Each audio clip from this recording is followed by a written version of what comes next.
కర్నూలు జిల్లా ఆలూరు నియోజకవర్గంలో తెలుగుదేశం పార్టీ జాతీయ అధ్యక్షుడు నారా చంద్రబాబు నాయుడు 19వ తేదీన ప్రజాగలం పేరుతో పర్యటించనున్నారు. అందులో భాగంగానే టీడీపీ అభ్యర్థి వీరభద్రగౌడ్ ఆధ్వర్యంలో జాతీయ టీడీపీ ప్రధాన కార్యదర్శి ప్రభాకర్ చౌదరి, జిల్లా అధ్యక్షుడు తిక్కారెడ్డి, రాష్ట్ర కార్యదర్శి సోమిశెట్టి వెంకటేశ్వర్లు, మాజీ ఎమ్మెల్యే మీనాక్షి నాయుడు తదితర జిల్లా నాయకులు కూడా హెలిప్యాడ్ స్థలాన్ని పరిశీలించారు. టీడీపీ జిల్లా అధ్యక్షుడు తిక్కారెడ్డి, జాతీయ ప్రధాన కార్యదర్శి ప్రభాకర్ చౌదరి మీడియాతో మాట్లాడుతూ 19వ తారీఖున ఆలూరు నియోజకవర్గంలో టీడీపీ జాతీయ అధ్యక్షుడు నారా చంద్రబాబు నాయుడు పర్యటన ఖరారైందని, ప్రతి టీడీపీ కార్యకర్త దాదాపు 50,000 మందిని పాల్గొనేలాగా చూడాలని కోరారు. నారా చంద్రబాబు నాయుడు ప్రజాగలం యాత్రను జయప్రదం చేయాలని కోరారు. సక్సెస్ అవుతుందని చెప్పి మేమంతా కూడా ఆశిస్తున్నాం.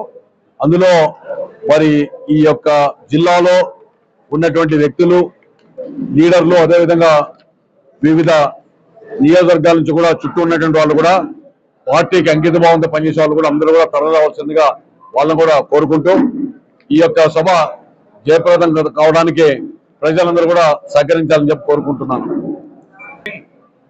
అలాగే బాలయ్య గారి మీటింగ్, లోకేష్ గారి మీటింగ్, ఎక్కడ పోతే జనం జనం జనం, ఇసుక చేస్తే రాలనంత జనం. కాబట్టి ప్రజలందరూ ఎదురు చూస్తా ఉన్నారు. మే 13 ఎప్పుడు వస్తుందా, ఎప్పుడు తెలుగుదేశానికి ఓటేద్దామా, ఎప్పుడు బీజేపీ ఓటేద్దామా, ఎప్పుడు జనసేనకి ఓటేద్దామా, ఎప్పుడు ఈ కూటమిని గెలిపిద్దామని ఎదురు చూస్తున్నారు. కాబట్టి ప్రజలందరూ సహకరించి అందరూ తెలుగుదేశం